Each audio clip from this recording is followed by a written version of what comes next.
Oi, gente, boa tarde. Vocês estão me ouvindo bem? Quero agradecer a todo mundo que veio para o curso. A gente está muito feliz que o curso teve uma procura maior do que a gente esperava para falar de governança da internet. Eu sou a Jaqueline, esse é o Mark, a gente já vai se apresentar com mais detalhes. Só quero primeiro agradecer vocês, agradecer o pessoal do Labre, o professor Mariano, que encabeçou essa iniciativa com a gente, o Tiago, a Cíntia, pelo apoio.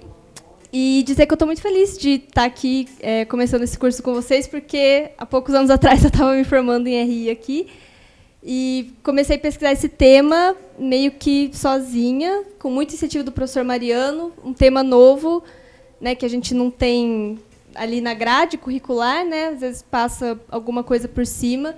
Então, esse curso vem muito dessa ideia de tentar preencher um gap que a gente tem no curso de RI, e também de ciências sociais em geral, sobre governança da internet. É um tema muito multidisciplinar, né? Um tema que o pessoal do direito geralmente vai ter um pouco mais de afinidade, o pessoal das ciências sociais também, por estudos das próprias mídias sociais, período eleitoral agora, então vocês sabem que surgem imensos problemas com a internet.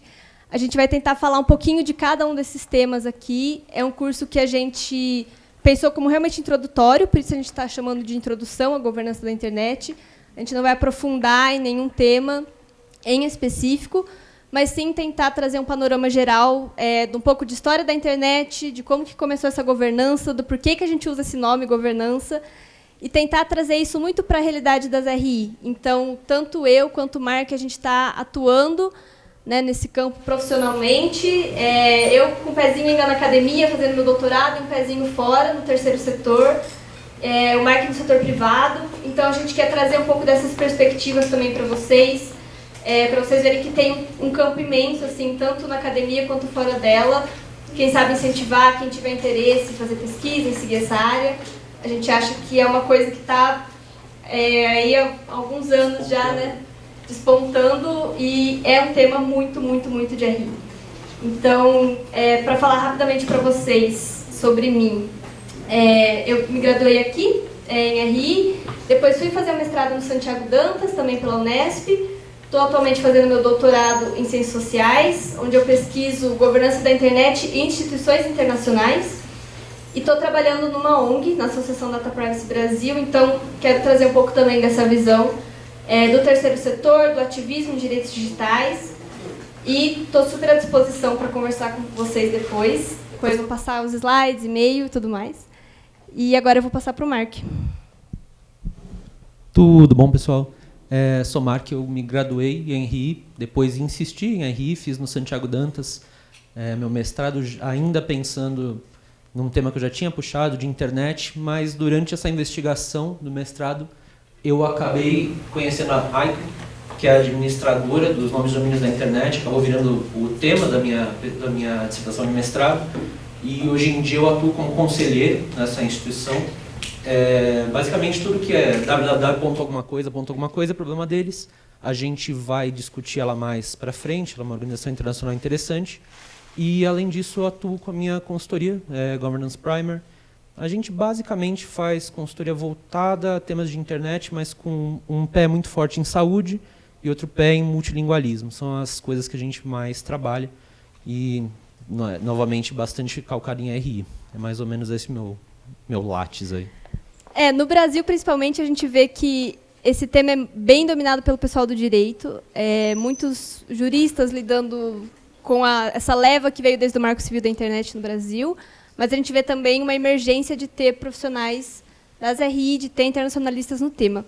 Então, para a gente começar e quebrar o gelo com vocês, a gente pensou em fazer uma dinâmica que vocês vão responder pelo celular mesmo, pelo notebook, entrar no mente.com, inserir esse código e responder para a gente o que vocês entendem por governança da internet. A gente vai colocar os resultados aqui e debater um pouquinho com vocês para ver também quais as expectativas que vocês têm antes da gente realmente iniciar o curso, beleza? Gerenciamento e regulação da internet, legislação, avanço tecnológico, regulamentação, quem lidera a internet e quem sabe usá-la a seu favor, legal. Quem detém do poder de informação e acesso, manipulação de massas, controle, Sociedade civil interagindo pela internet, grandes respostas. Muito obrigado pelas respostas, galera. Área que cuida da internet. Transparência, boas práticas, avanço, regulamentação. Interessante. Regulamentação. Tem uma galera entrando aqui com a regulamentação bem forte. Galera do direito se fazendo presente. Forma de controle e manutenção da internet.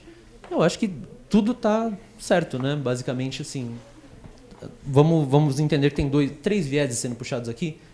O viés do poder, controle, né? O sentido estrito de poder, uma coisa mais RI. A gente tem a parte da regulamentação, que eu acho que é um tema que está muito em alta agora, né? Emergindo, principalmente questão de 5G, disputas transnacionais, está vindo para esses temas, né? E a gente também tem esse conceito mais amplo de o que é a internet, né? E está tudo certo, diga-se de passagem. Está tudo, acho que, bem enviesado, assim. Eu vi sociedade civil, eu vi governo, como o governo pode atuar. Não sei se eu vi alguma coisa referente ao setor privado. Normas conjuntas, elaboradas por um conjunto de atores. Perfeito. Disseminação dos dados, como autoridade de quem regula leis digitais e fiscalização. Excelentes respostas. Questão de controle, acho que é uma palavra-chave. Legislação, com certeza. Dados, controle das massas, normas e procedimentos. Alguém falou de sociedade civil, fiscalização. Eu acho que são temas palavras-chave que a gente vai passar. A nossa ideia aqui, para dar uma visão geral para vocês, é, nessa primeira aula, fazer uma coisa bem introdutória mesmo, tanto de o que é a internet, tipo, além do clique que você dá, qual que é o processo que acontece para você acessar a informação. A gente vai tratar um pouquinho do conceito de governança, que é um conceito das RI. A gente vai tratar do conceito de multissetorialismo, que é essa ideia que alguém falou aqui conjunto de atores-chave das redes.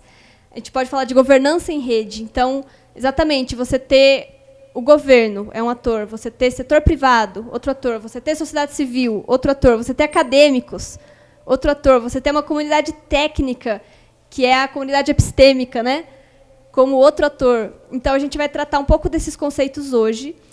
A aula de amanhã, a gente quer fazer uma coisa mais técnica para vocês... Não fala assim que assusta. É técnico, mas é legal. É técnico, mas é cheio de dinâmica bonitinha. Vai ser interessante. Não fujam, por favor. É técnico, mas de um jeito interessante. Porque essa é a área de expertise dele, não é a minha. Então, amanhã o Mark vai comandar essa aula. E aí, na quarta-feira, a gente quer trazer uma coisa mais voltada a conteúdos de internet. Então, redes sociais, proteção de dados, moderação de conteúdo, né, que é um tema que agora, como o Carlos Afonso, que é um professor referência nossa na UERJ, falou, né, agora... 2 meses de período eleitoral, a gente tem um intensivão de moderação de conteúdo todo dia. O Brasil inteiro se inscreveu nesse curso. E aí, para a última aula, na quinta, a gente quer tratar do que seriam tópicos avançados, digamos, de governança da internet, trazer um pouco de China, como que a China se insere nesse contexto, falar um pouco de cibersegurança, das nossas experiências, né, do dia a dia, da prática, com o que a gente tem atuado recentemente. E a gente quer fazer uma dinâmica também com vocês, né, para vocês se colocarem nesses papéis e tentarem responder algumas perguntas, né, com temas, a gente vai discutir. E, é claro, todo final de aula a gente quer abrir ali uma meia horinha, 20 minutos no final, para vocês fazerem perguntas, debaterem, trazerem questões, reflexões, porque a gente quer realmente dialogar, ver os interesses de vocês também, ver como que a gente pode ajudar a responder, e se a gente não souber, a gente vai adorar trocar vários e-mails depois para tentar achar a resposta. É um tema que é muito amplo, né, é um guarda-chuva de temas. Então, dentro, né, de governança da internet, você tem vários outros pequenos temas. E aí a gente quer tentar desbravar um pouco isso no geral, para depois, de repente, quem tiver interesse, ir desbravando aos poucos. Beleza, pessoal? Essa é a internet. Assim, é a versão desenhinho, mas é o que a internet é de verdade. A gente costuma olhar para ela nesses 3 camadas, né? O pessoal vai chamar de layers em inglês, mas fundamentalmente são as 3 partes do qual sem elas a internet não teria como existir. Como funciona isso? A gente tem aqui o verdinho, infraestrutura. Infraestrutura é literalmente quando falam vou passar um cabo para chegar à internet em tal lugar. Isso é a infraestrutura. Sem um transporte, você não tem como trafegar os dados. Ah, e o Elon Musk? O Elon Musk está jogando satélites. Funciona da mesma maneira, é infraestrutura. Não importa o meio que você está passando, mas você precisa ter contato de uma ponta a outra para que você consiga fazer uma interconexão. Olha que legal. E vale aqui também a antena, né? Mais para o interior, não para cá, mas mais para o interior ainda, muita gente vai usar com o esquema da antena rural, que o pessoal chama. Então você coloca na ponta da casa uma mega antena para pegar o 3G de outra cidade. Tudo isso faz parte da infraestrutura. É como chega de alguma maneira. Depois a gente passa para a camada lógica, amarelinha. Isso daqui beleza, você trafegou os dados, muito bom. Mas como você faz para que eles se organizem de alguma maneira que faça sentido? Você passa por essa camadinha aqui, amarela, tá? Que vai ser os protocolos, vai ser os padrões, normas técnicas e outras coisas. Eu, no caso, moro aqui, ó, nomes de domínio. A gente da ICANN, a gente tenta coordenar de alguma maneira que os nomes de domínio, que são literalmente centenas de milhões, não parem de funcionar por nenhum segundo, porque se eles param de funcionar por um segundo, os problemas podem ser bastante sérios. A gente vai conversar mais sobre isso um pouco mais para frente. O que acontece quando dá qualquer problema nessa camadinha amarela? A gente vai ter essa discussão assim. Por que ela não pode errar nunca? Tá? É uma camada sem erros. E aí a gente chega aqui no econômico e social. Esse é o azulzinho. É azulzinho até para ser mais otimista, porque, né, aqui você saiu um pouco da parte técnica, mas aqui começam os piores problemas, certo? Então, toda vez que a gente vai falar de qualquer tipo de conflitos na internet, qualquer coisa que está acontecendo, no Facebook, é problema da camada azul. Mas alguém está usando inapropriadamente um site, camada azul. Tudo que envolva conteúdo, a gente imediatamente está jogando para ali. Por isso que vai ser abarcado muito a questão de direitos humanos, até a questão de propriedade intelectual para o pessoal de direito. Raramente essas questões vão permear em camadas para baixo. No entanto, uma movimentação que a gente vê é uma tentativa de trazer algumas dessas questões azuis para a camada lógica. Porque faz sentido, certo? Vocês lembram quando o WhatsApp foi bloqueado um tempo atrás? Porque ofendeu o ministro de alguma coisa nesse sentido. O que eles fizeram? Eles foram aqui na camadinha amarela, vieram no link que sai aqui que entra no Brasil e colocaram uma exceção no nome de domínio da Meta, Facebook, que controla o WhatsApp e acabou. Pronto, você não trafega dados, está bloqueado. Então, você tem a necessidade de você estudar essas camadas por isso. Porque os conflitos estão se movendo para camadas diferentes. Quanto mais você desce, mais complexo. E quanto mais você desce, mais forte é o controle. Quem escreveu controle lá no slide anterior, quanto mais você desce, mais controle você tem. É por isso que esse slide é meio importantinho para a gente só se situar em que tem várias camadas de estrutura e cada uma tem o seu papel, né? Aí só complementando, cada camada dessa, esse gráfico é legal porque ele traz alguns atores-chave, né? Então, principalmente organizações internacionais. Por exemplo, na camada de infraestrutura, que é verde, você vai ter a ITU, ou a UIT, que é a União Internacional de Telecomunicações, que é a organização internacional mais antiga que a gente tem no sistema ONU. E aí vem um debate, mas internet é telecomunicações? Vocês vão ver que eles têm toda uma discussão de internet, e inclusive a UIT acaba produzindo vários estudos sobre, principalmente, acesso, sobre inclusão digital, né, várias estatísticas e números. Geralmente, muitos outros atores que orbitam esse ecossistema se baseiam nos dados produzidos pela UIT, certo? Aí a gente tem, na camada lógica ali, que é a amarelinha ou laranja, para mim ainda mais laranja, a ICANN, que é onde o Mark está atuando, que opera esses nomes de domínios, né? Então, basicamente, os www da vida, para você acessar os websites. Também tem outras organizações, como a W3C, que também opera padrões da web. Aí, na camada azul, que é a camada mais próxima da gente, usuário da internet, né?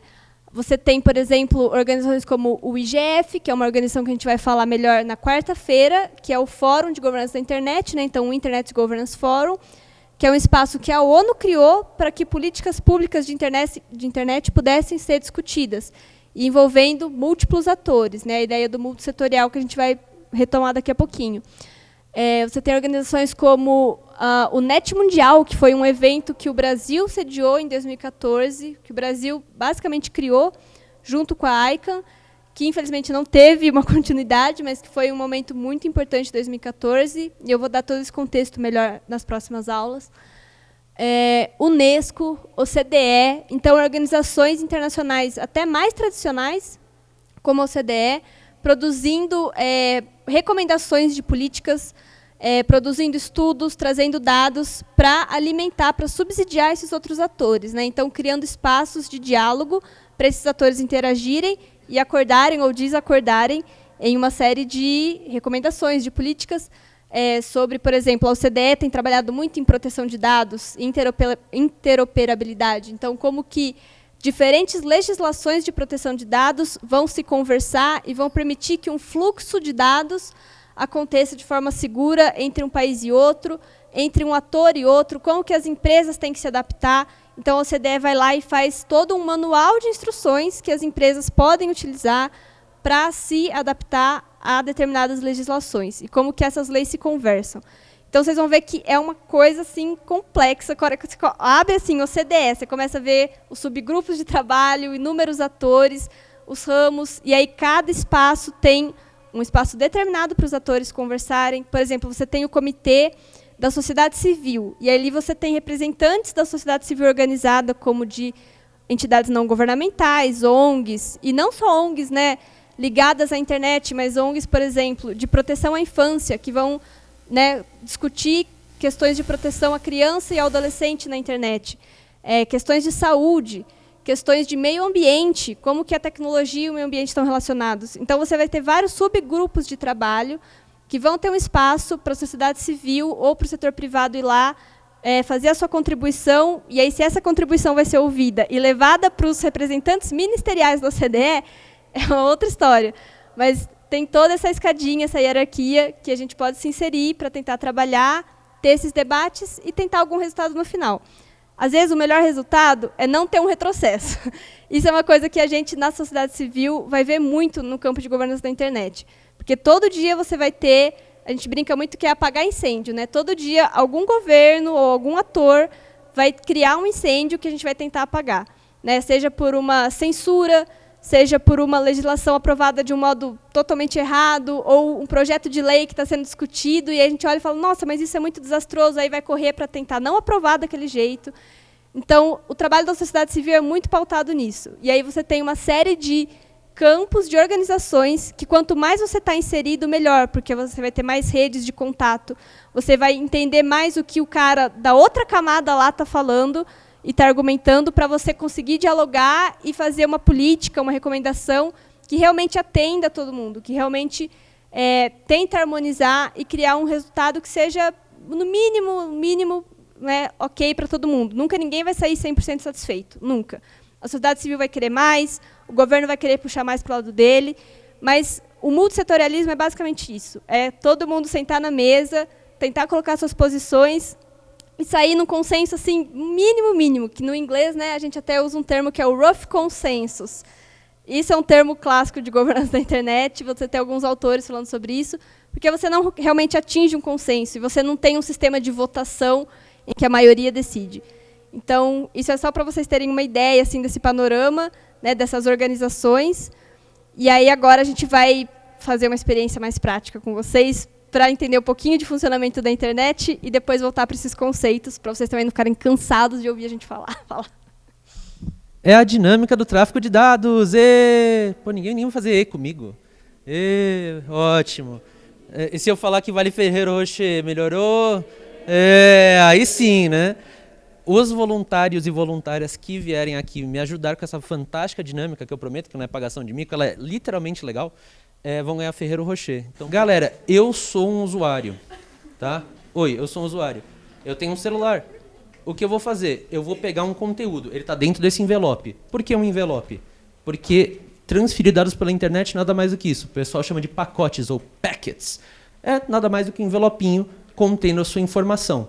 Eventualmente, vocês vão descobrir o que é de tão importante que eu tenho aqui dentro. Mas, por enquanto, a gente vai entender uma coisa.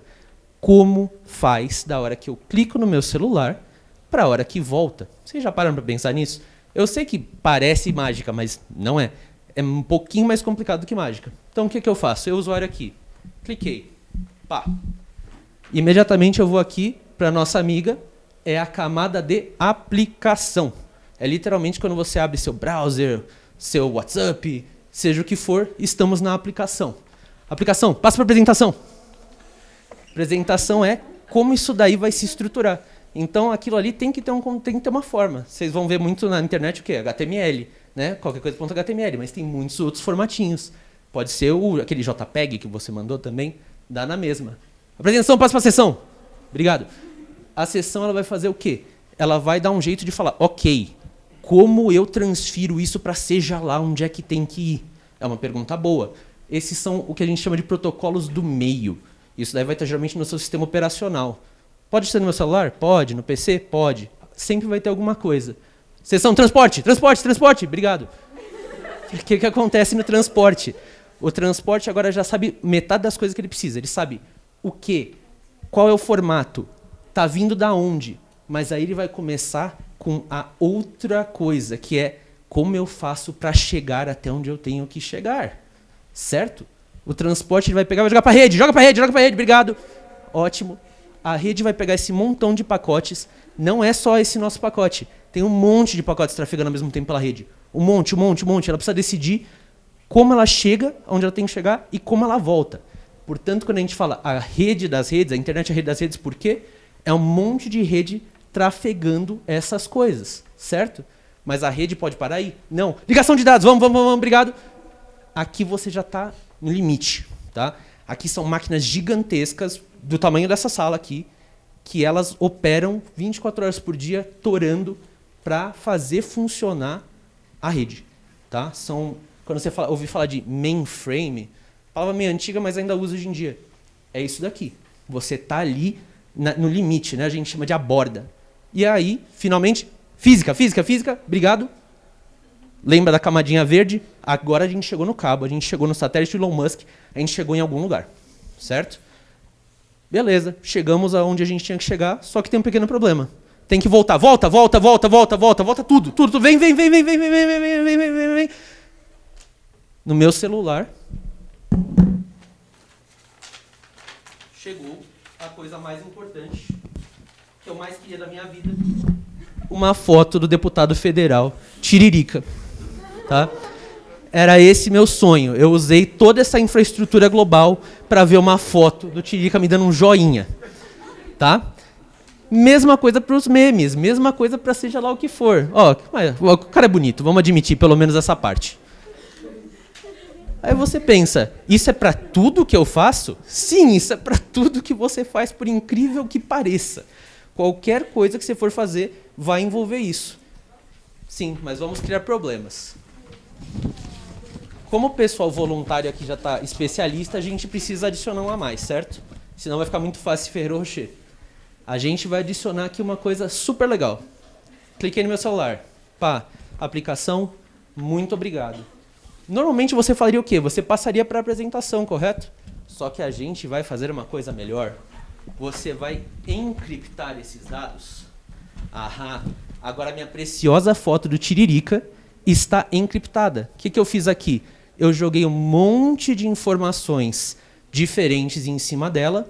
Para o quê? Por que a encriptação é interessante, importante e incomoda muita gente que é de investigação policial, que é de espionagem? Porque aqui, ó, da aplicação, vai embora. Parou! Desculpa. É que aqui aconteceu uma coisa muito importante. Dá um clique para mim, Jaque. Clique. Perdeu. Acabou. O que acontece ali? Às vezes o transporte perde os seus pacotes. E aí, acabou? Não. A internet ela é redundante. A internet ela vai encontrando caminhos. Veio? Por favor. Obrigado. Está aqui seu pacote. Pode continuar passando. Chegou. Voltou. Desencripta. Você desencripta. Pegou? Tiririca. E é assim que funciona a internet. Simplificado? Não, é assim de verdade. Claro, tem algumas outras coisas que acontecem aí no meio. Mas, é por isso que a gente precisa parar para pensar um pouco quando a gente está falando de governança, regulação, regulamentação. Invariavelmente você está se inserindo em algum ponto desse processo. Qual? Você sabe? É por isso que é importante a pessoa de RI e de direito ter pelo menos uma noção, certo? Para você poder dialogar diretamente com essas camadas. Muito obrigado, pessoal voluntário. Todo mundo merece. Ferreiro Rocher. E aí vem a grande pergunta, né, gente? Como que organiza todas essas camadas, toda essa movimentação que tem que ter para a gente abrir um meme, para a gente acessar as redes sociais, mandar e-mail. Aí que entra a tal da governança, né? Então, a gente tem, na verdade, até múltiplas governanças dentro da governança da internet, né? Só a camada lógica, por exemplo, que é essa camada dos protocolos, exige todo um aparato de governança que se concentra em algumas instituições internacionais, como a ICANN, e aí eles têm o próprio mecanismo, ali, o próprio protocolo de funcionamento deles, né? Uma burocratização, uma organização fragmentada ali em grupos, né? Tem todo um organograma. E aí você vai ter outras camadas, né, de conteúdo, questão de proteção de dados, que vão ter os seus núcleos, né, de governança, os seus atores. Então, para a gente falar um pouquinho disso, eu vou entrar no conceito de governança, e aí é mais, né, voltado para o pessoal de RI, o pessoal de direito com certeza também vai se beneficiar. Provavelmente já ouviram falar muito em governança corporativa, é um termo que está muito aí também, mas a gente vai falar um pouquinho de governança global, né? E aí um pouco desse conceito, assim, pela história que a gente vem analisando de referências das RI. Tem alguns autores, né, que vão falar melhor sobre isso, que a gente resolveu separar. Tem vários autores, né, que vocês vão encontrar ao longo do caminho, mas a gente trouxe só alguns para tentar resumir um pouco dessas conceitualizações. Então, por exemplo, Rosenau, lá em 92, que é um autor clássico para falar de governança, vocês vão ver que é uma grande referência, ele fala que a governança são nada mais do que atividades respaldadas por objetivos comuns. Então, isso vem muito forte, né? O que seriam os objetivos comuns desses atores? Que podem derivar de responsabilidades formais ou informais. Então, por que não é governo, por exemplo? Porque ele fala que a governança estaria acima dos governos, ela estaria além dos governos. Você pode ter tanto regras formais, como as regulamentações, né, as leis, que vão realmente ter um enforcement, ali, ter uma aplicação, ter uma fiscalização, como você pode ter também práticas e normas que estão sendo compartilhadas sem ter esse poder da lei. Então, você vai ter alguns princípios, alguns acordos, que vão estar ali sendo conversados, e aí cabe a cada ator seguir esses acordos ou não. Você vai ter lá nos anos 2000 a Slaughter, que vai falar de governança global mesmo, enquanto o Rosenau fala só de governança. Ela vai falar que a governança global é essa capacidade coletiva para identificar e resolver problemas numa escala global. Então, já volta para a questão de problemas globais. Aí você vai pensar muito em quê? Governança ambiental, que é uma coisa um pouco mais tradicional, que veio um pouco antes aí da governança da internet, como novidades das RI. A gente está em 2022, ainda falando que internet e meio ambiente é novidade, mas vamos lá. E aí tem um conceito que eu particularmente gosto muito, que é mais recente, que é o da governança transnacional. Por que ele vai se opor à ideia do global? E isso é uma coisa que eu particularmente acho muito interessante, né? E nada disso está consolidado, vocês vão ver que tem muita discussão acadêmica sobre.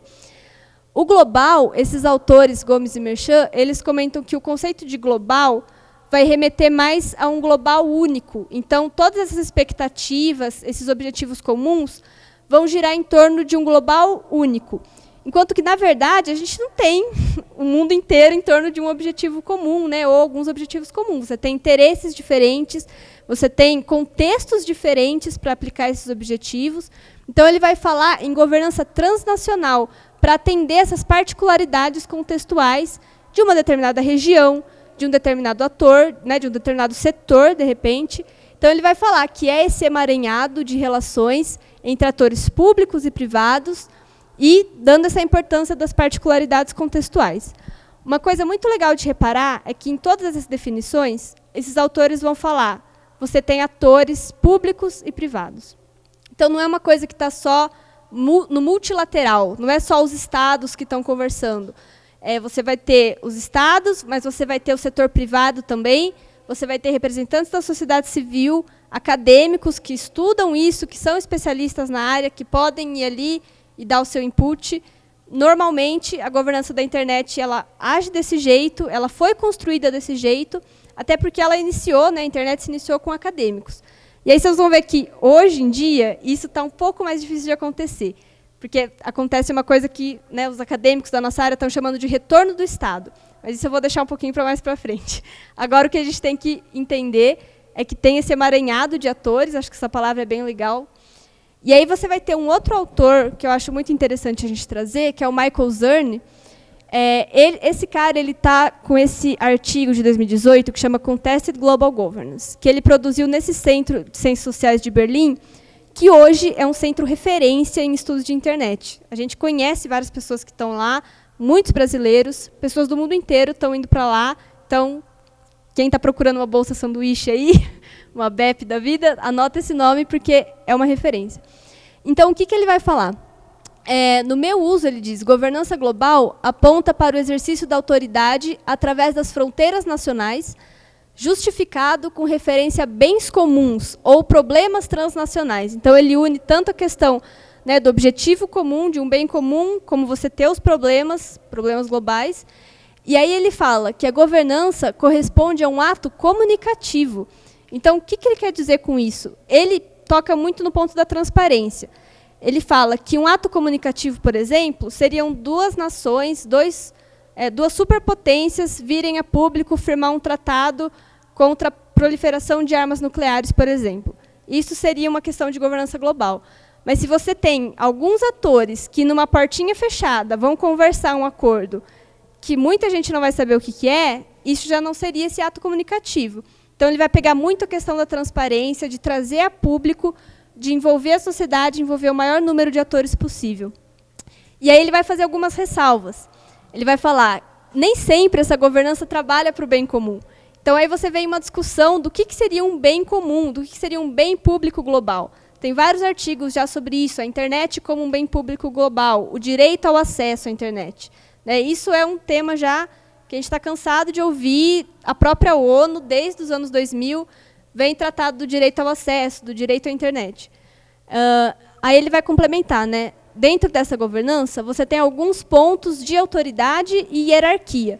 Então, é claro, você vai ter alguns pontos de autoridade comparado a outros, né? Então, você vai ter numa mesa um representante, um chefe de Estado, um parlamentar, um representante de uma organização não governamental de algum país que não vai ter poder nenhum na prática, né? Mas ela está ali para ser ouvida. Então, você tem realmente esses pontos de autoridade e de uma certa hierarquia dentro dessa governança. E aí ele complementa, né, falando que direitos e deveres derivam de uma ordem normativa emergente e não da participação em um sistema internacional de iguais soberanos. Então, acho que mais RI que isso, né, a gente não consegue. Esse artigo, eu acho que é um artigo bem legal, uma referência bem legal. Ele vai adentrar muito profundamente em questões de governança. É um artigo, uma leitura até difícil, mas é uma referência legal que a gente traz para vocês. Depois a gente pode passar outros textos também, não tão profundos assim, para dar uma introduzida melhor. E aí eu trago só mais uma referência, que é do Milton Miller, que é um nome também mega referência na nossa área, Milton Miller. Já escreveu muito sobre governança da internet. Hoje ele está escrevendo mais sobre internet e China. Então, China é um tema novo, digamos assim, para os acadêmicos de governança da internet. E ele vai falar que muito da governança ocorre além das instituições internacionais. Então, além desses espaços de diálogo, né, que são espaços que estão ali para a promoção do diálogo, e que nem sempre são entendidas como atividades ou dinâmicas da governança da internet. Então, você vai ter algumas reuniões por trás das portas, você vai ter a conversa valiosa do cafezinho, o momento do cafezinho, e a gente, né, que já conviveu nesses espaços, a gente consegue atestar isso, né? O coffee break é a melhor hora para você chegar naquele ator que você quer, trocar uma ideia, dar uma mapeada, dar uma sentida, às vezes propor alguma coisa. Aí eu vou até passar a palavra para o Mark, que ele já está mais veiaco nisso do que eu. E também é só complementar a questão dos multiníveis, né? Então, a gente tem também esse termo, né, de governança multiníveis. Porque o que adianta você dialogar numa OCDE, numa ONU, e não trazer isso para o local que você está vivendo, para o contexto da sua região. Então, é você ter uma governança que vai desde o global ou desde o local até o global, passando pelo nacional, pelo regional, as particularidades de cada região. Então, essa é a governança multinível.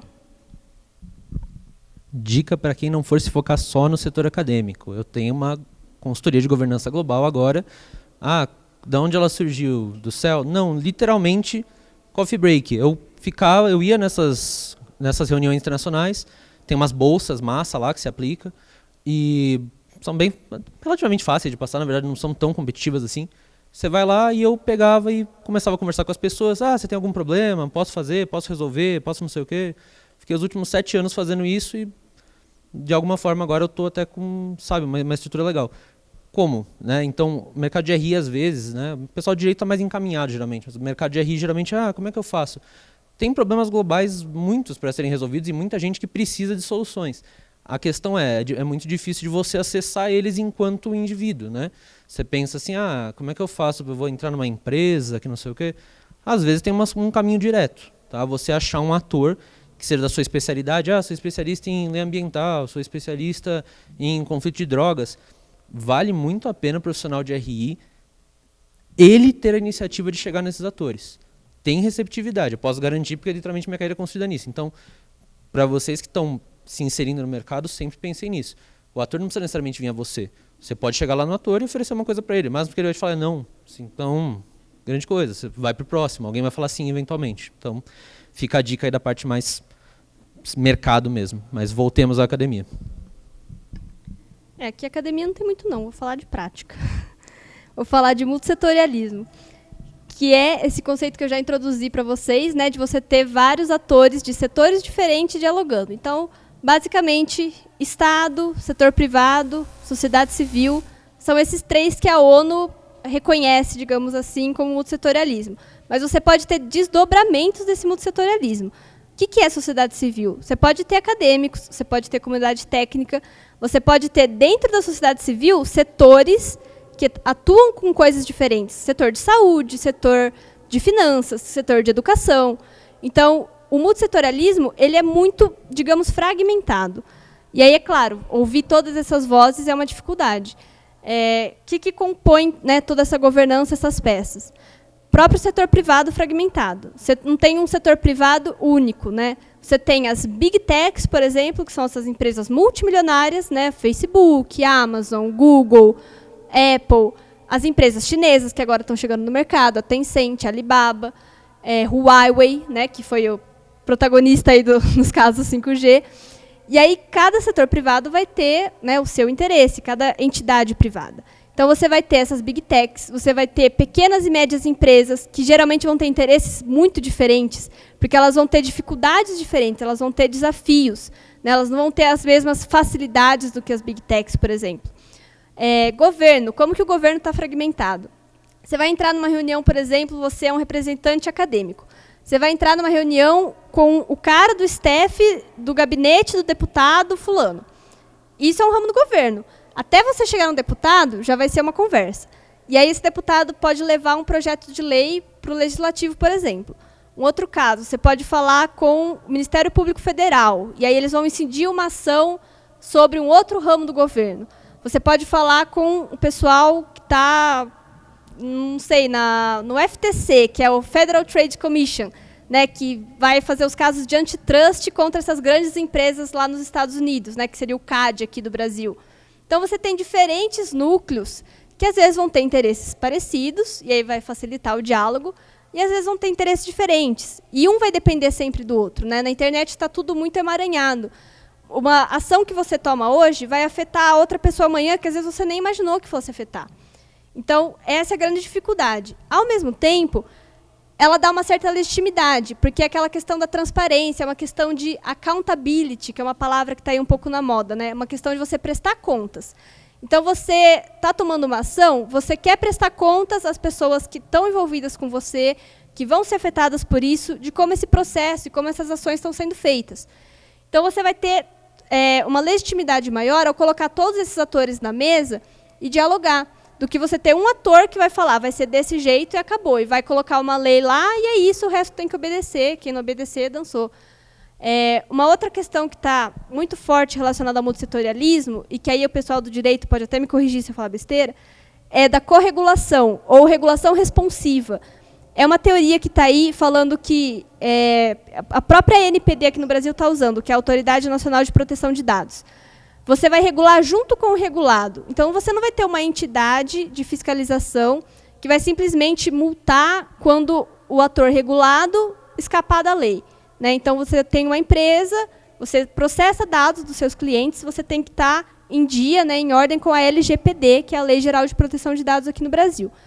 A partir do momento que você sair da linha da LGPD, você pulou alguma parte do processo, você teve um vazamento de dados, isso teve uma consequência enorme para os seus clientes, você está passível de receber uma multa, se você não fez todos os passos necessários. Então, a ANPD pode vir e, dentro dessa estratégia de regulação responsiva, ela pode dialogar com você para que você corrija algumas falhas, para ver se você realmente tomou todos os passos de segurança necessários antes de aplicar uma multa. E, às vezes, ela pode te dar um tempo para você se acertar, para você ficar em dia com os processos que você errou.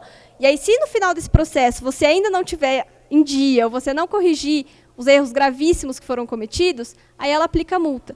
Então, essa ideia de regulação responsiva ou corregulação vem muito da ideia do diálogo, de você dialogar, tanto a entidade fiscalizadora aprende com o que está sendo regulado, porque ele está ali no dia a dia tratando esses dados, por exemplo, como o regulado aprende com a entidade fiscalizadora, e isso vai harmonizando e tendo incentivos para que ele esteja sempre em dia, sem sofrer uma multa que acabaria com o faturamento da empresa, por exemplo. Então, essa ideia da corregulação está muito forte, vindo lá da União Europeia, na Lei de Proteção de Dados deles, que é a GDPR. A LGPD pegou isso também, e isso está sendo um diálogo ainda novo, que os atores ainda estão descobrindo como lidar com isso. Antes de você dar o exemplo do multissetorialismo, só para, né, reforçar, acho que a gente já falou, quem faz e quem está na internet. Isso é uma coisa que eu gosto muito de pensar, né? Todo mundo aqui usa a internet, mas também faz a internet. Né? A gente está criando conteúdo todo dia. Não importa quantos tweets você posta, ou se você às vezes nem está nas redes sociais, você é um usuário que, ao mesmo tempo, está produzindo algum tipo de conteúdo para a internet, está produzindo dados. Então, todos esses atores eles estão ali, não só sendo usuários, como também sendo criadores da internet. Então, pessoal, eu vou voltar aqui para a gente amarrar um pouco com a pesquisa mais normal de relações internacionais. Quando eu estava fazendo meu mestrado, eu fui procurar o que tinha de multissetorial, né? O que tinha de multi-stakeholder. E tem alguns exemplos bem interessantes. Eu trombei, por exemplo, na ISO, né? É aquela de padrões, máquinas. Né? A ISO é multissetorial. Fui tentar ir numa reunião da ISO, o que aconteceu? Você não pode. Falei, ué, mas é multissetorial, eu sou um acadêmico. Não, você tem que fazer parte da ABNT. Falei, legal, então. Não deu, nem pela Unesp. Bacana. Aí eu comecei a ver outros conselhos. Conselho Florestal Internacional.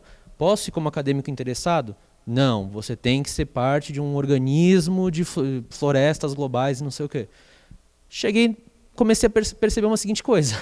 Multissetorial, como é na internet, não existe muito em outros lugares. É meio atípico você poder pegar pessoa física, literalmente qualquer um pode entrar na maioria dessas reuniões, sentar e conversar com as pessoas, de verdade, é só você se inscrever e aparecer lá.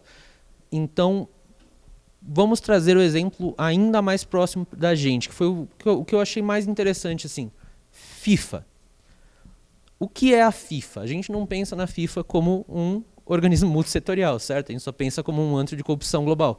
Mas, no entanto, ela faz parte de um sistema multissetorial. Como você faz para ser da FIFA? Então, por exemplo, qual que é o time local aqui, de Franca? Francano? Vai Francano. O Francano ele é associado à CBF, tá?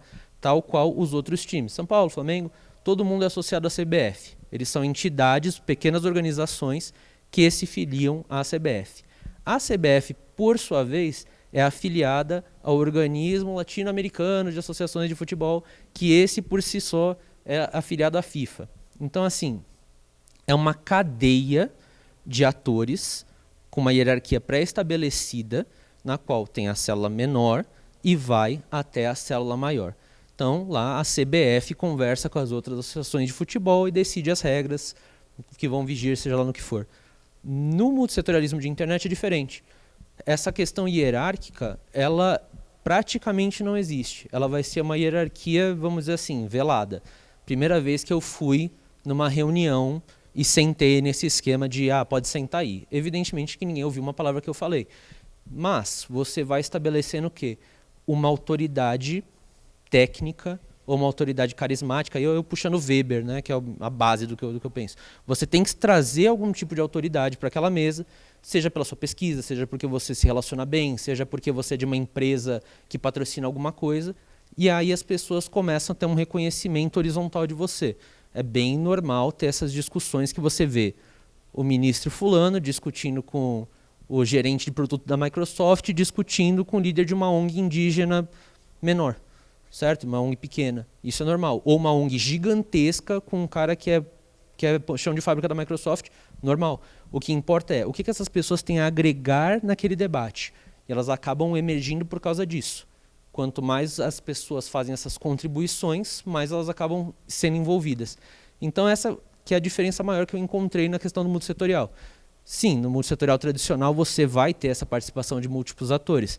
Mas geralmente, quase que 100% das vezes, nessa hierarquização versus a governança da internet, você literalmente tem o pessoal da engenharia discutindo com o pessoal da sociedade civil para tentar chegar no meio termo. Às vezes vai bem, às vezes não vai tão bem. Sou eu. Não sei se alguém curte história aqui. Em 1957, alguém lembra um negócio muito, muito grande que aconteceu? Alguém? Dica 1. Tem um desenho ilustrativo no slide que pode ajudar. Alguém arrisca? Eu ouvi alguém sussurrando Sputnik, tá certo. Quem sussurrou Sputnik está correto. Com o lançamento do Sputnik, primeiro satélite artificial, pela União Soviética e não pelos Estados Unidos, você tem um choque completo no que é entendido como ordem internacional. A gente não estuda isso tão profundamente em relações internacionais, vai estudar por outro viés, né? uma questão mais desse embate, mas no mundo da tecnologia isso foi um marco definitivo e absoluto. Subiu o Sputnik, imediatamente os Estados Unidos chamou um grupo especial que existe até hoje chamado ARPA, ARPA, é o Grupo de Estudos Avançados de Tecnologia. Esse pessoal é dado a missão de façam coisas fora da caixa. Gastem dinheiro até vocês inventarem alguma coisa para a gente não continuar perdendo essa corrida tecnológica, porque foi uma porrada muito grande. A administração realmente sentiu, teve pressão na mídia internacional, seria essa a vitória da União Soviética.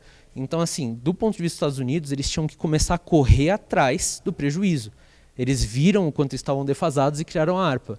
A ARPA, uma das grandes coisas deles era criar uma rede de comunicação remota que acabou virando a internet. À época, ela era a ARPANET. Tá? Primeiro, em uma meia dúzia de universidades dos Estados Unidos, eles começaram a fazer internetworking. Sim, é daí que vem a palavra. Então, você plugou um computador no outro, é internetworking. Aí eles fizeram internet. Um pessoal de outros laboratórios, de outros, geralmente, a gente vai estar sempre falando ali da faixa norte do mundo. Tá? Então, o pessoal da Europa começou a falar, e se a gente interligasse? E essas redes acadêmicas, então a internet tem essa origem no meio acadêmico, que vai começar a cristalizar o que seria uma internet, mas sem incluir usuários. Aqui nós estamos falando basicamente de militares e acadêmicos. Tá? Não há participação comercial, zero. Por isso que a gente só começa a ouvir falar de marcas de internet, grandes plataformas, aqui. Tá? Porque antes disso era simplesmente proibido. Era desrecomendado? Não, era proibido. Tá? Então, o que você vai acabar tendo aqui conforme vai crescer nessa rede? Os acadêmicos e os militares começam a se chocar um pouco. Porque antes era tudo meio que a mesma coisa. Eram acadêmicos, mas que pesquisavam com viés militar, projetos mais militares, mas vai aparecendo um pessoal de psicologia. O pessoal da psicologia chegou muito cedo. Vai aparecendo um pessoal de outras áreas que começa a usar a internet para quê? Evitar a duplicação de pesquisa. Tá? Pensem bem. Se hoje em dia a gente já tem problema de duplicação de pesquisa, imagina quando você dependia de ir numa conferência X para você saber se tinha alguém fazendo exatamente o que estava fazendo. Então o pessoal começou a se comunicar. Eu estou pesquisando aqui laser. Quem mais pesquisa laser? Eu pesquiso. Vamos fazer um paper junto? Era essa a pegada da internet. Né? E os militares, por outro lado, queriam um canal de comunicação que eles pudessem trocar arquivos, coisas sensíveis. E aqui a gente vai ter essa divisãozinha. A gente vai ter aqui o princípio da internet, aqui embaixo, e ali em cima a gente vai ter a MILNET, a internet militar, que eventualmente vai ser dissolvida entre muitas aspas. Ela vai virando outros sistemas, exatamente porque eles começaram a perceber que estava crescendo muito, e esse tráfego de dados emaranhado seria uma coisa muito complexa. Para quem quer trazer para o contexto Brasil, lá quando teve em 2014 os problemas que a Jaque vai discutir de vazamento de dados, o governo, então, da Dilma Rousseff anunciou, inclusive, um satélite militar brasileiro que ia ser desenvolvido em parceria com a Ariane, aquela da França, uma fazedora de satélites da França. Então, qual que era a ideia?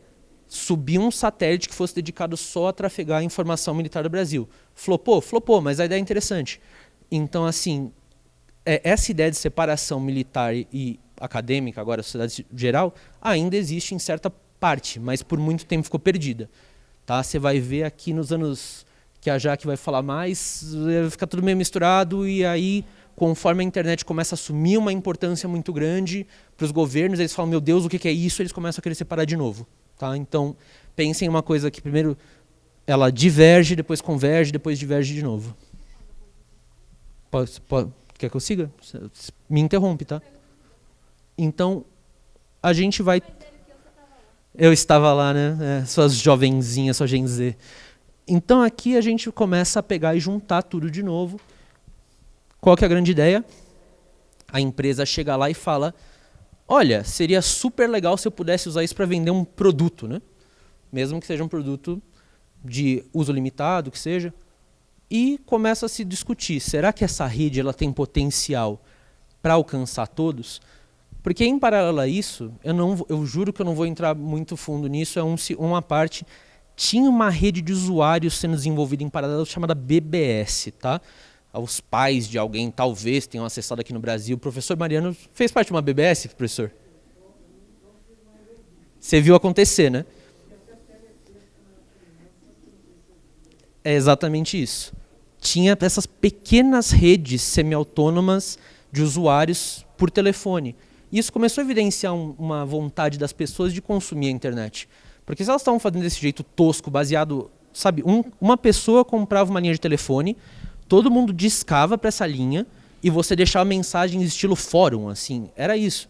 Então isso daí começou a evidenciar que, se as pessoas estão fazendo isso com esse custo absurdo, porque era absurdo o custo, deve ter uma vontade de consumo. E se a gente transformasse a internet em comercial para as pessoas em geral? Foi aí que começou a mágica nos anos 90 de vamos comercializar a internet. Chega aqui no Brasil em 95, mais ou menos. Vai chegar no Rio. Ainda como um link acadêmico, o governo enrola de validar como algo legitimar. O pessoal de direito me corrige aí, legitimar, outorgar, sei lá. E a partir daí você começa a ter os pequenos provedores de internet de escada. Tá? Tem um sucesso muito grande inicial, você começa a ter a comercialização muito intensa e, como a gente está vendo, a internet é um atrator de bolhas. Né? Hoje em dia a gente está no meio da bolha do NFT. Aí, né? O NFT vai resolver o mundo, Deus sabe como.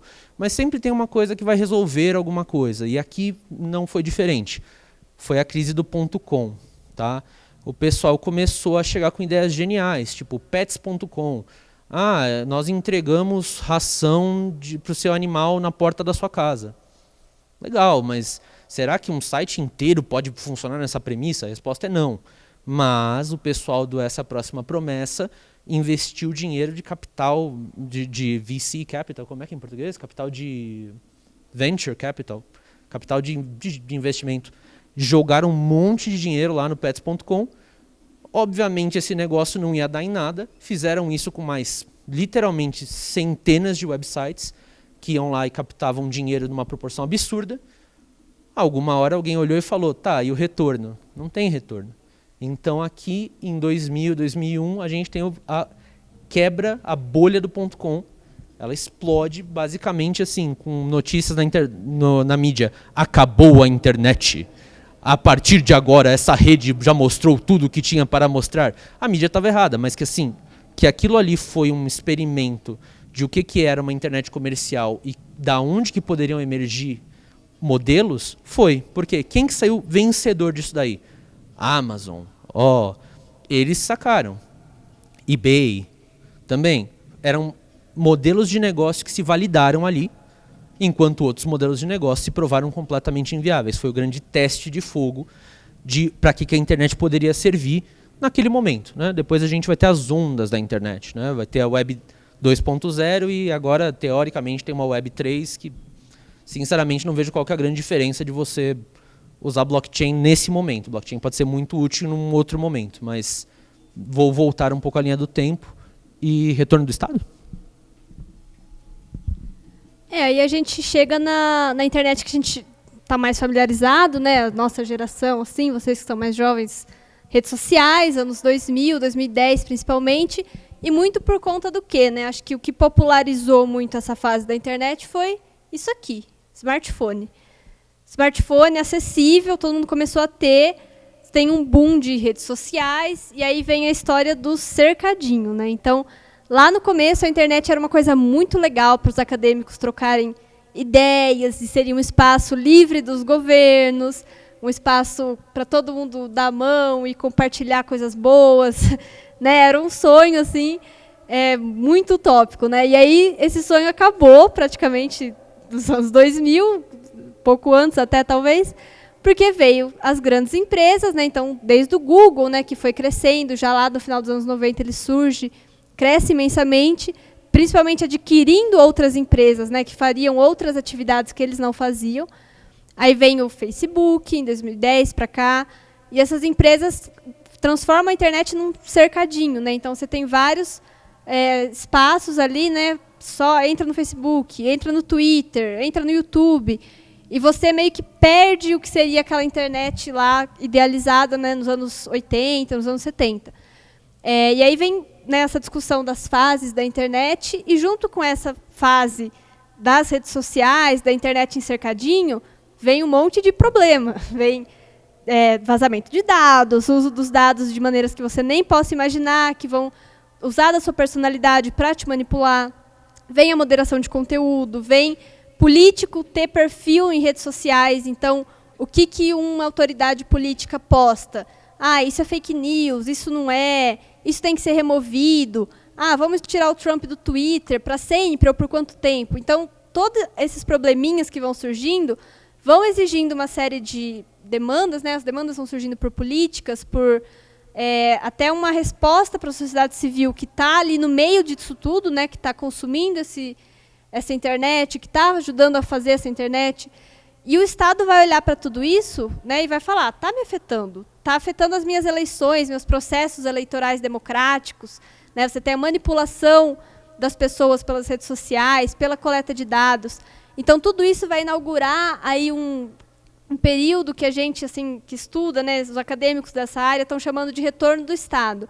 Isso é uma coisa muito recente, muito nova, foi um livro que saiu ano passado, 2021, que fala no título assim, poder e autoridade na internet, o retorno do Estado. Ele questiona se esse retorno está acontecendo. Porque você vai ter uma série de legislações, de regulamentações, que vão tentar resolver esses problemas. Vão conseguir? Em parte. Tá? O Estado não vai chegar e colocar uma lei que vai resolver tudo, a gente sabe que não. Mas você tem alterações e incentivos para que as empresas e os próprios usuários da internet vão mudando um pouco o seu comportamento. Isso é um processo longo, não é de uma hora para outra, mas é o momento que a gente está vivendo agora. E muito do que está acontecendo nessa última década vem também por conta do quê? De uma demanda da comunidade internacional por uma descentralização da internet que ficou totalmente atrelada aos Estados Unidos, né? O desenvolvimento da internet. Então, as grandes empresas são americanas, a internet é americana. Então, você tem essa demanda de outros países falarem, tá, mas a gente vai importar não só os produtos deles, mas o jeito que eles funcionam, né? Então, o que os Estados Unidos estabeleceu que é válido para a rede social vai ser válido aqui no Brasil também? Espera aí. Né? Então, aí vem a ideia de você fazer um marco civil da internet, de você discutir outras legislações, outras práticas que vão se aplicar ao contexto brasileiro. Pode se aplicar a outro contexto, americano, francês, alemão, chinês? Às vezes pode, às vezes não. Então, vem essa ideia de contextualização, de um regionalismo até da internet e até de uma união, né, de alguns países mais do sul global para contestar essa ordem, né, de você ter essas empresas, essas grandes empresas que dominam a internet, todas no norte global, e a gente aqui dando os nossos dados para essas empresas crescerem cada vez mais. Então, essa é a fase, né, que a gente chamaria de retorno do Estado.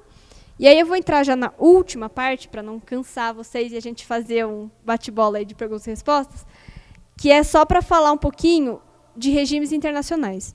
Porque a gente tem algumas definições assim, que eu acho que são chaves, né, para a gente até fechar essa primeira aula, essa introdução, e falar de...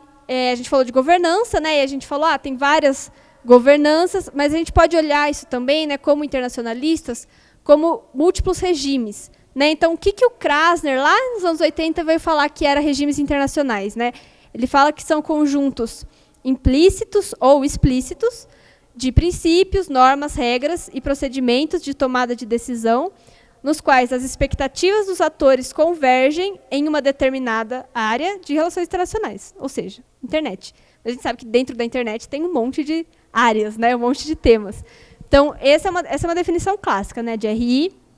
E aí a gente vai ver que a governança da internet meio que toma emprestada essa definição, esse conceito, lá em 2005, quando a ONU, através da UIT, que é a sua organização para telecomunicações, resolveu fazer um fórum, que foi a primeira vez que aconteceu, para discutir como que a sociedade e políticas públicas poderiam melhorar a internet, né, ou atingir metas de desenvolvimento, muito relacionado a questões de desenvolvimento de maneira geral.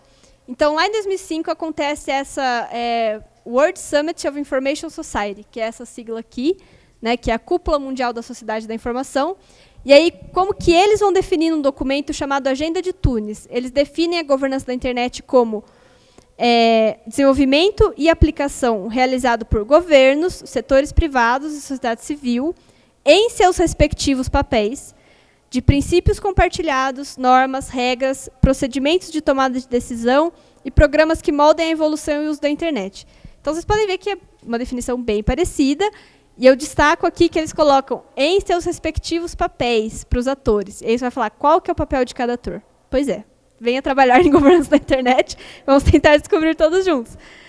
E aí, a gente tem basicamente isso daqui como um rascunho desse complexo de regime. Isso daqui foi feito pelo Joseph Nye, que é um autor que quem de RI deve conhecer, já ouviu falar. Ele vai dar esse nome para esse complexo de regimes do que ele chama de atividades de cyber, né, cyberatividades. Ele vai usar esse termo. E aí eu posso falar um pouco melhor depois do uso desse termo nas próximas aulas, porque tem uma briga de usar ou governança ou cyber, tipo cyberespaço, né, essa coisa do cyber. Mas aí você vai ter, por exemplo, nesse círculo, você vai ter algumas entidades de governança mais tradicionais que trabalham com temas de internet. Então, por exemplo, OMC, nos regimes de comércio, propriedade intelectual, instituições financeiras, como a IMF, World Bank, organizações da sociedade civil. Então, por exemplo, a IFF, né, que é a Electronic Frontier Foundation, que é uma ONG nos Estados Unidos de direitos digitais, Freedom House, Anistia Internacional. Você vai ter organizações regionais, como o Conselho da Europa, a Organização dos Estados Americanos, os regimes de telecomunicações, os regimes, né, governamentais, ali como G8, G20. Você vai ter ONU, você vai ter atividades de inteligência, né, como o grupo dos 5 olhos, né, os Five Eyes, também cooperações para cumprimento de atividades criminosas, né, então atividades de investigação como Interpol. Tudo isso vai bater em internet em algum ponto, tudo isso. E aí, dentro desse círculo, você vai ter algumas entidades específicas de internet, Então, você vai ter tentativas, né, de discutir a internet, como esse Track 1 and 2 Dialogues aqui, que é Estados Unidos, China e Europa. Né, são tentativas bilaterais de diálogo. Você vai ter atividades mais amplas, como o IGF, lá em cima, ó, IGF no processo de ONU ali, que o IGF derivou dessa cúpula da Sociedade da Informação. Então, lá em 2005, a UIT falou, vamos fazer essa cúpula. Aí essa cúpula falou, tá, vamos estabelecer um evento anual para a gente conversar sobre políticas públicas de internet. E aí nasceu esse fórum, que é o Internet Governance Forum, IGF. E dentro desse pontilhadinho, você vai ter algumas instituições que o NAI vai falar que são instituições-chave, que se você mexer ali, corre o risco de fragmentar a internet. E aí essa é uma discussão que a gente vai deixar para a última aula, porque é a discussão mais complexa de falar de soberania na internet. Tá? Mas isso é só para vocês terem uma ideia, então, desse complexo de regimes e alguns elementos para a gente deixar aí de reflexão, né, para vocês nessa primeira aula. São elementos que estão ali na governança da internet. Então, questão da legitimidade, né? Quem tem a legitimidade para colocar uma política na mesa, para aprovar uma política, para fiscalizar, a questão da transparência, a questão do soft law, né, que são essas leis que não são leis, então esses acordos, normas que são conversadas, mas que não tem nada que vai realmente aplicar ela com força de lei. Quais são os incentivos para esses atores participarem desses espaços? Então, por que todo ano a Microsoft vai mandar 20 funcionários para o IGF, que pode acontecer em qualquer país do mundo, para ouvir as conversas, para fazer algum posicionamento, né? Quais os incentivos que esses atores têm? E também os objetivos, os valores, quais as normas que estão sendo compartilhadas nesses espaços dentro dessa governança. Tudo bem? Inclusive, pessoal, se vocês olharem para esses temas, esses são mais ou menos os temas que têm circulado mais, assim, a gente se destacou porque são as coisas que estão sendo mais discutidas no momento nessa esfera, assim. Então, sugestão de temas de pesquisa aí, eu acho que bem legal de vocês darem uma olhada. Um que pega muito forte em relações internacionais é esse de legitimidade. Por quê? Porque por muito tempo houve uma questão de que a legitimidade estava meio que dada no sistema. Ou seja, os atores que estavam lá eram os atores legítimos porque eles eram os atores que estavam lá. Era mais ou menos isso.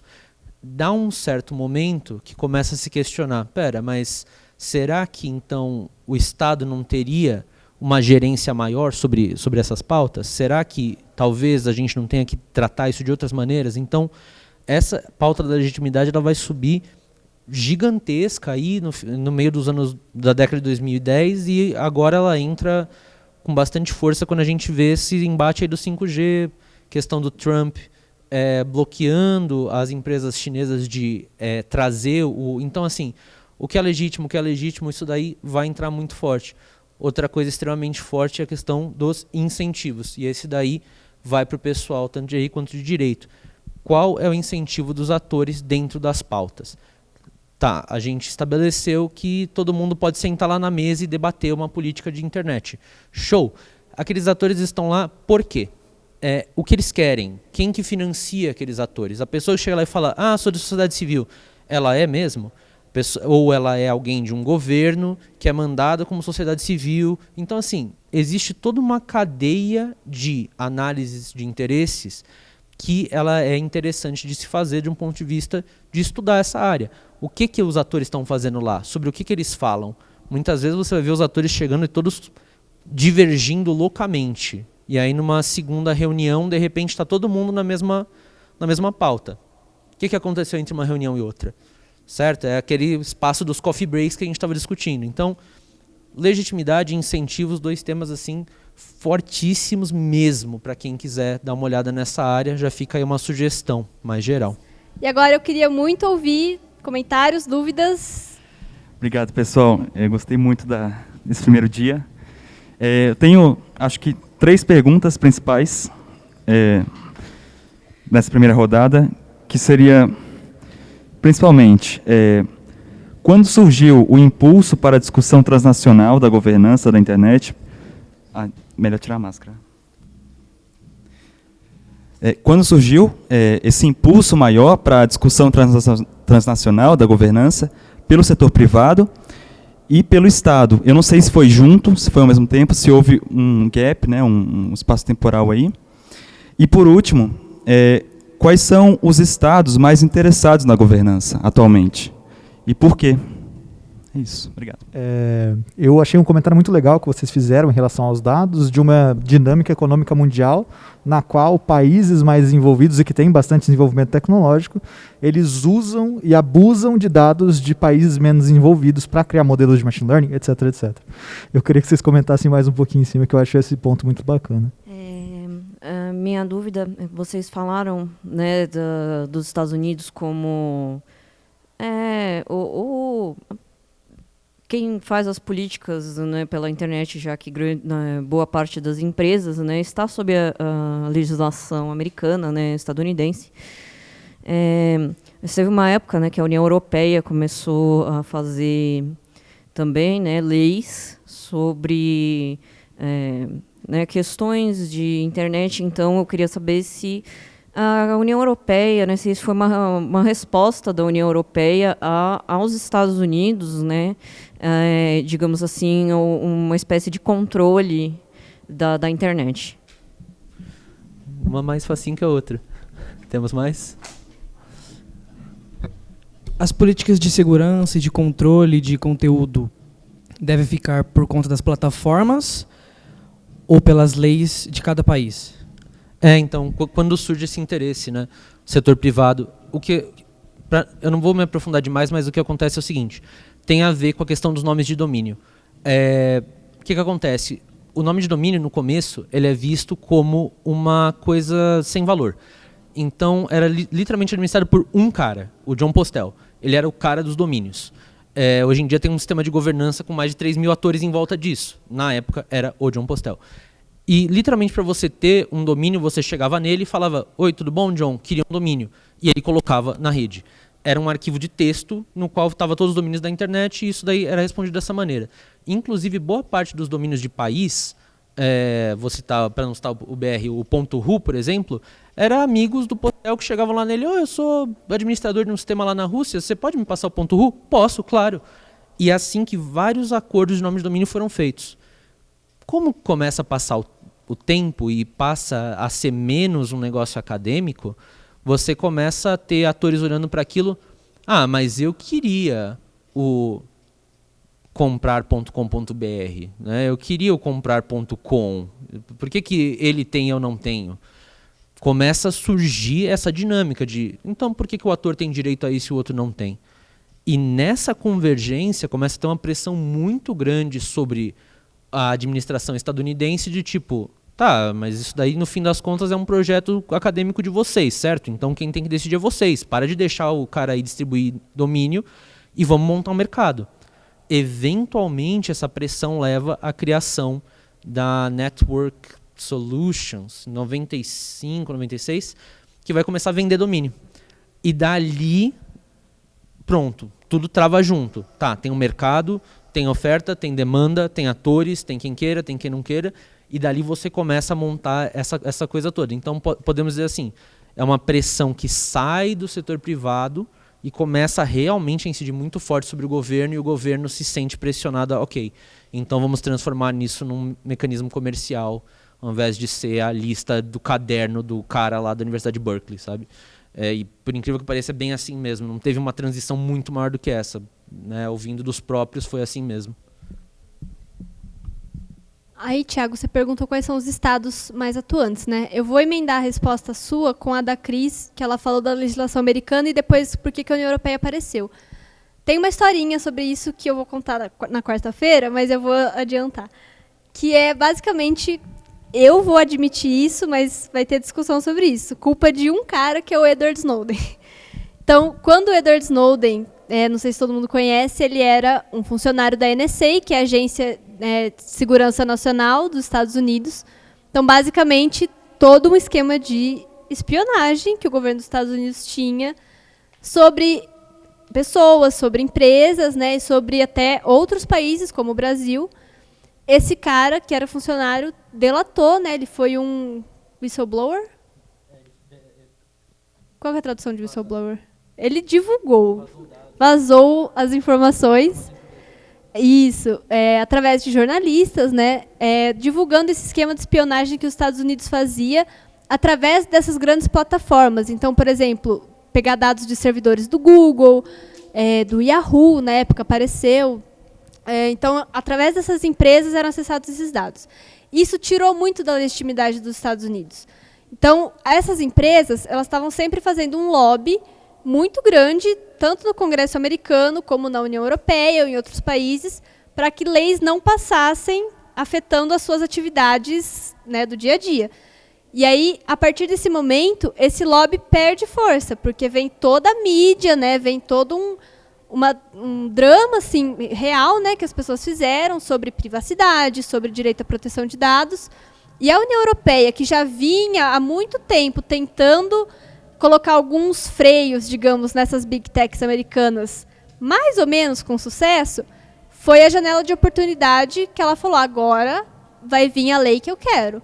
Porque, né, onde já se viu essa história toda dos Estados Unidos espionar outros países, o que é isso?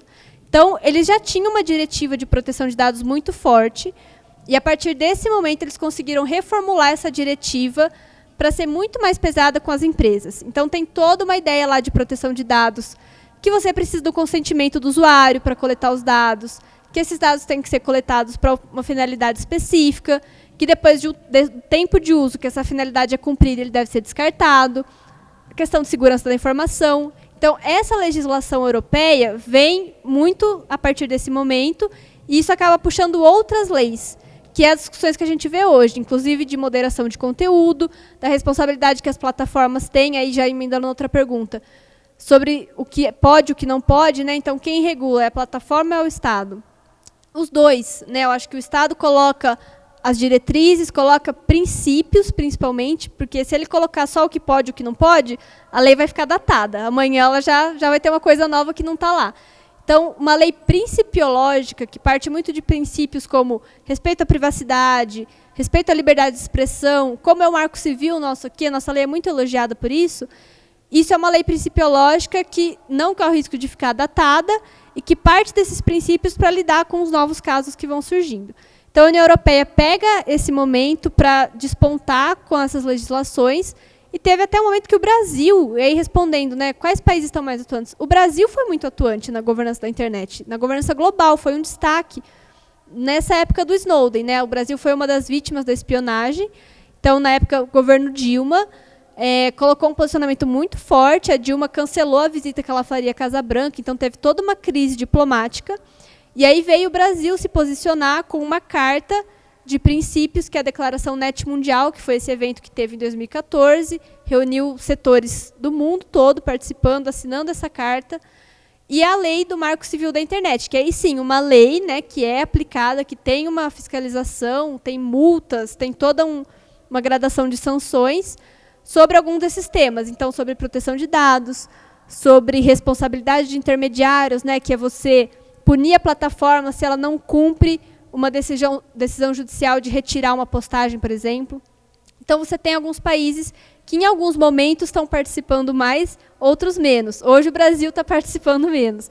Mas você tem atores constantes, né? Estados Unidos é um que você vê uma participação muito forte do setor privado, mas não do governo americano. O governo americano você vê, mas nem tanto. Está mais assim, né, na defensiva, está observando. As empresas também estão mais na defensiva. Poucas empresas estão mais ativamente propondo coisas. A Microsoft é uma empresa que propõe muita coisa. A Microsoft, talvez por ser uma empresa já mais antiga, que já apanhou muito da União Europeia, inclusive lá nos anos 2000, por questão de antitrust, né, que você vendia o sistema Windows e já vinha tudo deles, e aí você não tinha poder de escolha para instalar outro software. Teve toda uma discussão assim nos anos 2000, e aí a Microsoft apanhou e agora está na vanguarda aí de propor algumas diretrizes, principalmente no campo de cibersegurança. Inclusive, recentemente, a Microsoft abriu um escritório do lado da sede da ONU, em Nova York, e eles estão direto em discussões de crimes cibernéticos, discussões envolvendo outros países. A União Europeia é um país não, né? Vários países que estão participando muito, principalmente na liderança da França e da Alemanha. A Alemanha agora acho que deu uma caidinha depois que a Merkel saiu, mas é um país que está ali também. Inglaterra tem uma tradição fortíssima com proteção de dados. A Rússia e China também são atores que estão participando bastante, aí elas vão propor coisas diferentes, mas a gente vai avançar um pouco melhor nisso depois. E acho que isso... Então, amarrando de volta naquela questão de incentivos, mas tratando essa questão dos atores, uma experiência de campo que eu tive faz pouco tempo. Eu fui apresentar, eu sou relator de um grupo de trabalho lá na ICANN, e eu fui apresentar para o Conselho Governamental. Vários delegados se expressaram durante a minha fala, fazendo perguntas e tal, mas o governo dos Estados Unidos e a União Europeia em silêncio absoluto o tempo todo. Aí terminou a exposição, agradeci, estava descendo, imediatamente os delegados dos Estados Unidos, da União Europeia, chegam para você, tudo bom, podemos trocar uma ideia? Mas já fora ali daquele ambiente formal gravado. Então são estados que eles têm uma preocupação muito, muito grande de como se posicionar publicamente nessas questões. E você consegue ver isso nas interações normais deles nesses ambientes. Raramente você vai ver uma colocação deles que não seja assim muito planejada e muito forte, muito tentando conseguir um objetivo muito específico. Os outros estados eles falam, eles conversam, eles trocam ideia, assim, de verdade. O cara, mas e aí, como é que é isso, tal? Outros estados estratégicos já têm toda uma maneira diferente de tratar. E sobre a questão dos dados, né? O grande problema da internet sempre foi, eu vou encerrar esse nosso primeiro raciocínio com isso. O grande problema da internet sempre foi qual é o modelo de negócio da internet. Esse sempre foi o grande problema. E não é um problema que data só da internet. Ele data do telégrafo, ele data de um monte de coisa. Tá, você tem a rede. Ok. Alguém viabiliza essa rede. Ótimo. Essa pessoa é paga pelo tráfego. Legal. E aí alguém vai prover serviço. Quem? No começo, eram os próprios provedores de internet. Se alguém começou a acessar a internet bem jovem, ou se alguém aqui é um pouco mais velho, vai lembrar que mais ou menos o pessoal que dava conectividade era meio que o pessoal que dava conteúdo, assim. Tinha essa ideia, só que depois você vai criando os portais de conteúdo, né? Aí aqui no Brasil surge o UOL, depois surge o BOL, tudo UOL, né? E você começa a ter o Terra, e aí o modelo de negócio muda. Ué, agora como é que é? De graça, as pessoas estão acostumadas com de graça, mas de graça não existe, então o que paga? Anúncio. Mas que anúncio? De quem? E aí a Google chega com a solução, que é eu vou administrar todos os anúncios do mundo e tudo bem, né? E isso é visto como bom no começo, porque você tem uma maneira de monetizar o seu site. Então, beleza, você começa a ganhar tal. Só que o tempo vai passando e você começa a criar uma base de dados global gigantesca, semi-infinita de gostos, preferências de comida, preferências de gosto, de que tipo de pessoa que ela gosta de se relacionar e etc. E aí os governos olham para aquilo e falam, perfeito, prato cheio, eu preciso fazer espionagem, aqui está o banco de dados perfeito. E aí vai entrar nesses grandes conflitos que a Jaque vai discutir mais para frente nesse curso aqui. A gente precisa realmente de uma aula para falar disso, porque é muito complicado, mas o que acontece com os dados? Primeiro surge como uma mega solução e as pessoas aceitam como uma solução para viabilizar a internet. Legal. Só que depois o custo começa a ser cobrado. Esse de graça começa a ser cobrado e hoje em dia você vê algumas plataformas tentando migrar para um modelo pago. Vocês vão ver um ou outro serviço aí que vocês usam que estão começando a tentar cobrar alguma coisa de vocês. Mas o mais engraçado é, eles não estão abrindo mão também da espionagem de dados. É tipo assim, vamos cobrar e espionar os dados. Então tá um momento muito complexo. Estamos num momento de transição? Provavelmente. Essas ansiedades de criptografia vêm disso? Sim. Elas são a solução? Eu acho que não. Como representante de pequenas e médias empresas em governança da internet, eu acho que a solução é você chegar para as grandes empresas e falar, meu amigo, eu quero um regime diferente. E fazer essa pressão. Já funcionou outras vezes, não teria por que não funcionar agora. Mas fica aí como uma reflexão. A gente vai amanhã explorar um pouquinho por que a internet não pode parar e como ela não para. Né? Por que a internet não para de funcionar? Tem uma série de coisas que precisam acontecer de arranjos internacionais, transnacionais, e pessoas e muito trabalho humano investido em você conseguir fazer essa rede continuar funcionando. Tem uma série de arranjos interessantes do ponto de vista tanto legal quanto de política, e a gente vai dar uma explicada amanhã, tentando explicar uns conceitos técnicos no meio, para quando vocês forem fazer intervenções na mídia, para quando vocês forem escrever um artigo, vocês poderem se apropriar de alguns termos mais técnicos e a gente continuar sempre avançando as nossas áreas para mostrar uma coisa diferente. Então, essas são minhas considerações, dou para a Jaque encerrar. Acho que é isso. Espero que a gente tenha conseguido trazer novidades para vocês e reflexões. E a gente espera vocês amanhã. Bom descanso para vocês.